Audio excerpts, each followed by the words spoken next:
शाजापुर शाजापुर का एक गांव बमोरी, वहाँ पर रहने वाला शख्स 1 जुलाई 2024 को अपने घर आता है और हड़बड़ी में अपनी पत्नी और बच्चों से कहता है कि तैयार हो जाओ, हमें कहीं चलना है। उसकी माँ पूछती है कि कहाँ जा रहे हो, कहाँ ले जा रहा है तू, बच्चों को मत ले जा।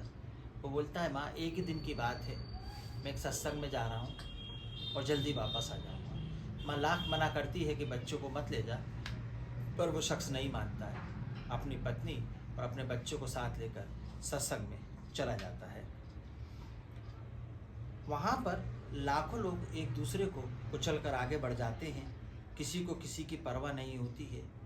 सब लोग गुहार लगाते हैं कि बच्चों को बचाओ, महिलाओं को बचाओ, पर कोई किसी की नहीं सुनता है। आखिर इस सत्संग की कहानी क्या है, जिसमें लगभग 122 लोगों की मौत हो गई और 150 से अधिक लोग घायल हो गए।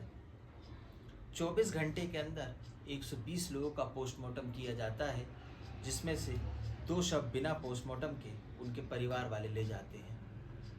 मरने वालों में मीडिया रिपोर्ट के अनुसार और डॉक्टर की जानकारी के अनुसार 113 महिलाएं, 7 बच्चे और 3 पुरुष होते हैं।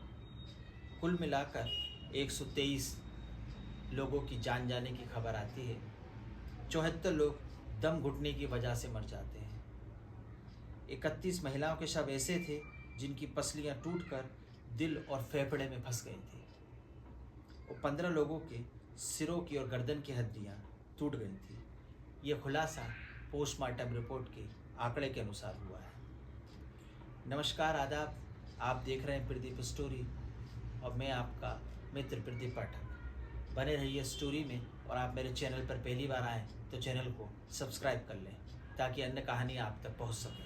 उत्तर प्रदेश का जिला एटा में कासगंज, वहाँ का एक इलाका पटियाली, वहाँ का एक गांव बहादुरपुर।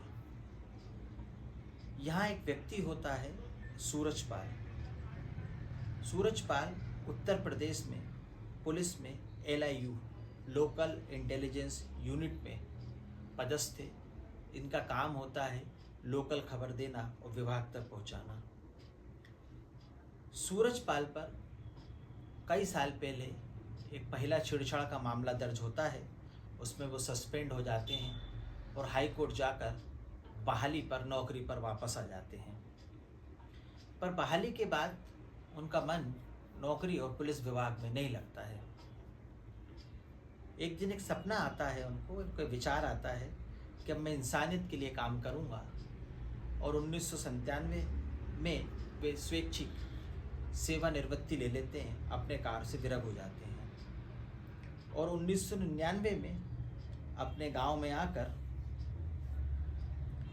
सूरजपाल सिंह उर्फ साकार हरी बाबा उर्फ भोले बाबा कासगंज जिले के पटियाली के रहने वाले थे।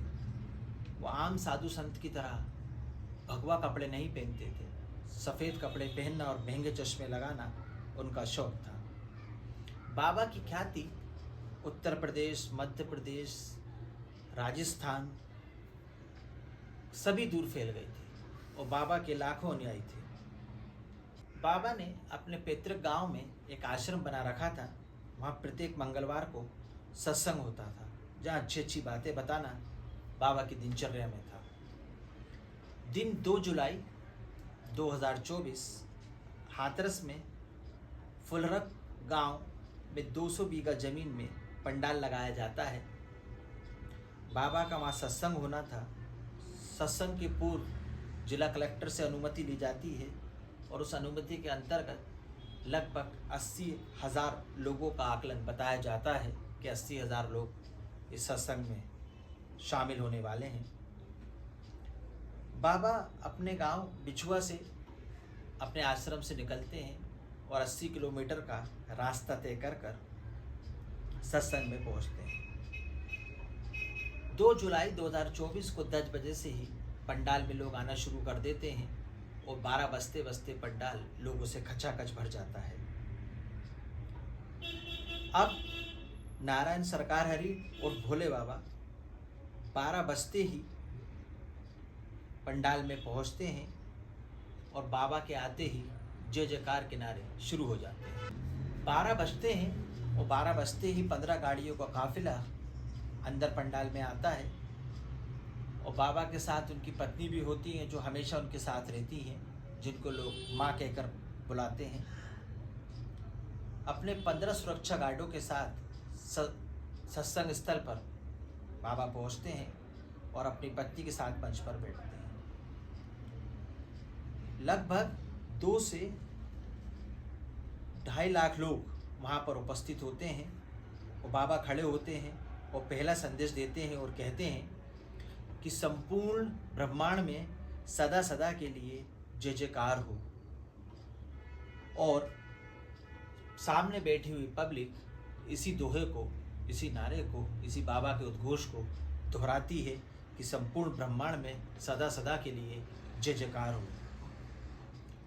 सामने बैठी हुई भीड़ भी इस दोहे को दोहराती है। प्रवचन 12 बजे चालू होता है और लगभग 1.5 घंटे बाद 1:30 बजे ख़त्म हो जाता है। इसी नारे के साथ सत्संग शुरू होता है और इसी नारे के साथ सत्संग खत्म हो जाता है। जैसे ही सत्संग खत्म होता है, प्रवचन 12 बजे चालू होता है और लगभग 1.5 घंटे बाद 1:30 बजे ख़त्म हो जाता है। बाबा की गाड़ी पंडाल के पास लग जाती है। बाबा बहुत ही कम पैदल चलते हैं तो वो अपनी गाड़ी में बैठ जाते हैं और गाड़ियों का काफिला भीड़ से बाहर की तरफ निकलने लगता है। ऐसी मान्यता थी भक्तों में कि यदि बाबा के चरणों की धूल मिल जाए और उसे अपने लॉकेट में भरकर गले में पहन ले तो व्यापार में वृद्धि होती है, घर का कलेश शांत हो जाता है और जो भी जीवन में रुकावटें होती हैं वो दूर हो जाती हैं, सभी जगह तरक्की के रास्ते खुलते हैं। पर बाबा गाड़ी में बैठकर निकल गए थे तो पब्लिक ने सोचा कि टायरों की धूल है, उसको ही हम भर लें। गाड़ियाँ आगे की तरफ निकलती हैं और पब्लिक पीछे की तरफ आती है। ये जो सभा स्थल था ये हाईवे की तरफ होता है और हाईवे का काम चल रहा होता है। वहाँ छोटे और बड़े सभी प्रकार के गड्ढे होते हैं। जब पब्लिक गाड़ी के पीछे भगती है, बाबा के अनुयायी भगते हैं, तो कुछ लोग गिर जाते हैं और जो गिरा वो फिर उठ नहीं पाया। लोग भागते रहते हैं और गड्ढों में गिरने लगते हैं। लोग एक दूसरे को कुचलते हुए आगे बढ़ जाते हैं। चीख पुकार शुरू हो जाती है पर कोई किसी की चीख पुकार पे ध्यान नहीं देता। अधिकतर महिलाएं अपने बच्चों को साथ में लेकर आई थी और इसलिए महिलाओं की मृत्यु ज़्यादा हुई है। घटनास्थल 1.5 घंटे बाद भगदड़ खत्म हो जाती है। लोगों में फ़ोन बजना शुरू हो जाते हैं। लोग एक दूसरे की खबर लेने लग जाते हैं कि हाथरस में कोई बड़ी घटना हुई है। यहाँ से घायलों को ले जाने का काम शुरू किया जाता है और हाथरस किसी को एटा, किसी को सिकंदराबाद ले जाकर उसका इलाज कराते हैं। जिसको जो नर्सिंग होम पास पड़ा, जो अस्पताल पास पड़ा, वो वहाँ पर चला गया और अपना इलाज शुरू करवा लिया। और लोगों ने भी घायलों को अस्पताल पहुँचा और इलाज शुरू किया।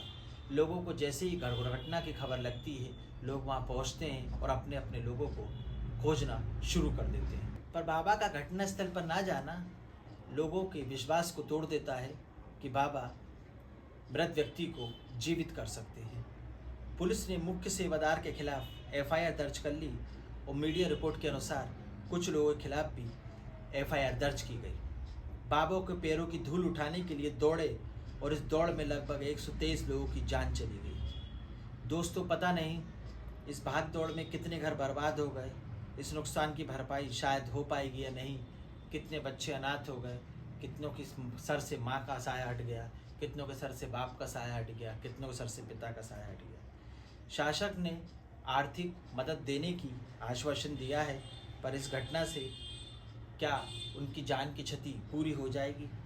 इस घटना को बताने का उद्देश्य किसी को परेशान करना या उसकी भावनाओं को ठेस पहुंचाना नहीं है, बल्कि आपको सतर्क करना है और इस वीडियो के माध्यम से आपको सचेत करना है कि आप भीड़ में कभी भी जाएं, किसी भी सत्संग में जाएं, सावधान रहें, सुरक्षित रहें और अपना ख्याल रखें। कहानी अच्छी लगी तो लाइक करें, चैनल को सब्सक्राइब करें और अपना ध्यान रखें। जय हिंद, जय भारत। किसी को अपना घायल अवस्था में मिलता है तो किसी को मृत मिलता है। लोगों का रो रो कर बुरा हाल था। कोई अपने माँ बाप को खोज रहा था, कोई अपने बच्चों को खोज रहा था, कोई अपनी पत्नी को खोज रहा था। जैसी जिसको खबर मिली उसे किसी न किसी माध्यम से वहाँ तक खबर पहुँचाई गई। कुछ ही घंटों में कई परिवारों के, कई लोगों की मृत्यु हो गई और वो काल के गाल में समा गए। अब अगला दिन आता है दिनांक 30/7/2024 का। उत्तर प्रदेश के मुख्यमंत्री श्री योगी आदित्यनाथ जायजा लेने के लिए जाते हैं। वो समझते हैं कि सोचते हैं कुछ ना कुछ साजिश हुई है। बाबा का 15 गाड़ियों का काफिला लेकर अपने आश्रम की तरफ निकल जाते हैं और मैनपुरी की बिछुआ में अपने आश्रम पर पहुंचते हैं। बाबा का आश्रम 21 बीघा ज़मीन में बना था और यहाँ पर 3 बड़े बड़े गेट थे। बाबा जैसे ही आश्रम पहुँचते हैं सारी गाड़ियाँ आश्रम में इंटर कर जाती हैं और तीनों बड़े गेटों को बंद करके ताला लगा दिया जाता है। शाम 6 बजे तक, ये घटना का ही दिन है, 2/7/2024 तक मीडिया को पता चलता है। डीएसपी साहब अपनी टीम को लेकर रात को 11 बजे आश्रम में पहुंचते हैं और 21 बीघा के आश्रम में बाबा को सर्च करते हैं और लगभग 45 मिनट बाहर आकर ये बोलते हैं कि बाबा अंदर नहीं है। ये बात मीडिया को और वहाँ उपस्थित लोगों को गले नहीं उतरती है कि 45 मिनट में 21 बीघा ज़मीन में बाबा की सर्चिंग कर ली गई। अगली सुबह दिनांक 3/7/2024 को सुबह 6 बजे एक गाड़ी बाहर निकलती है जिस पे काले रंग के कांच चढ़े होते हैं और ऐसा बोला जाता है मीडिया रिपोर्ट के अनुसार कि बाबा उसी गाड़ी में थे और आश्रम से अपने बाहर निकल जाते हैं और घटनास्थल पर जाकर जायजा नहीं लेते हैं। जबकि लोगों में, भक्तों में ऐसी मान्यता थी कि बाबा मृत व्यक्ति को भी जीवित कर सकते हैं।